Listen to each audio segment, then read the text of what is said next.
नवरात्रि एक संस्कृत शब्द है जिसका अर्थ होता है 9 रातें। इन 9 रातों और 10 दिनों के दौरान शक्ति या देवी के 9 रूपों की पूजा की जाती है। 10वां दिन दशहरा के नाम से प्रसिद्ध है। नवरात्रि वर्ष में 4 बार आता है। पौष, चैत्र, आषाढ़, अश्विन प्रतिपदा से नवमी तक मनाया जाता है। नवरात्रि की 9 रातों में 3 देवियों महालक्ष्मी, महासरस्वती या सरस्वती और दुर्गा के 9 स्वरूपों की पूजा होती है, जिन्हें नव दुर्गा कहते हैं। दुर्गा का मतलब जीवन के दुख को हटाने वाली होता है। 9 देवियां शैलपुत्री, इसका अर्थ पहाड़ों की पुत्री होता है। ब्रह्मचारिणी, इसका अर्थ ब्रह्मचारिणी। चंद्रघंटा, इसका अर्थ चांद की तरह चमकने वाली। कूष्मांडा, इसका अर्थ पूरा जगत उनके पैर में है। स्कंद माता, इसका अर्थ कार्तिक स्वामी की माता। कात्यायनी, इसका अर्थ कात्यायन आश्रम में जन्मी। कालरात्रि, इसका अर्थ काल का नाश करने वाली। महागौरी, इसका अर्थ सफेद रंग वाली मां। सिद्धिदात्री, इसका अर्थ सर्वसिद्धि देने वाली। नवरात्रि त्योहार।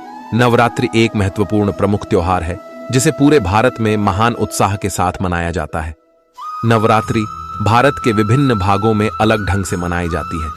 गुजरात में इस त्योहार को बड़े पैमाने से मनाया जाता है। गुजरात में नवरात्रि समारोह डांडिया और गरबा के रूप में जान पड़ता है। ये पूरी रात भर चलता है। डांडिया का अनुभव बड़ा ही असाधारण है। देवी के सम्मान में भक्ति प्रदर्शन के रूप में गरबा आरती से पहले किया जाता है और डांडिया समारोह उसके बाद। पश्चिम बंगाल के राज्य में बंगालियों के मुख्य त्योहारों में दुर्गा पूजा बंगाली कैलेंडर में सबसे अलंकृत रूप में उभरा है। इस अद्भुत उत्सव का जश्न नीचे दक्षिण मैसूर के राजसी क्वार्टर को पूरे महीने प्रकाशित करके मनाया जाता है। शक्ति की उपासना का पर्व शारदीय नवरात्र प्रतिपदा से नवमी तक निश्चित 9 तिथि, 9 नक्षत्र, 9 शक्तियों की नवधा भक्ति के साथ सनातन काल से मनाया जा रहा है। सर्वप्रथम श्री रामचंद्र जी ने इस शारदीय नवरात्रि पूजा का प्रारंभ समुद्र तट पर किया था और उसके बाद 10वें दिन लंका विजय के लिए प्रस्थान किया और विजय प्राप्त की। तब से असत्य, अधर्म पर सत्य, धर्म की जीत का पर्व दशहरा मनाया जाने लगा। आदिशक्ति के हर रूप की नवरात्र के 9 दिनों में क्रमशः अलग अलग पूजा की जाती है।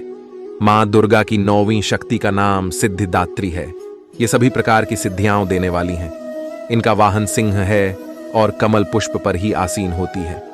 नवरात्रि के 9वें दिन इनकी उपासना की जाती है। नवदुर्गा और 10 महाविद्याओं में काली ही प्रथम प्रमुख है।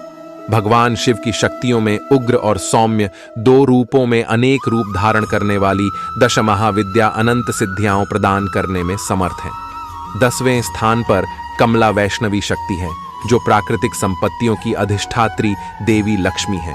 देवता, मानव, दानव सभी इनकी कृपा के बिना पंगु हैं, इसलिए आगम निगम दोनों में इनकी उपासना समान रूप से वर्णित है। सभी देवता, राक्षस, मनुष्य, गंधर्व इनकी कृपा प्रसाद के लिए लालायित रहते हैं।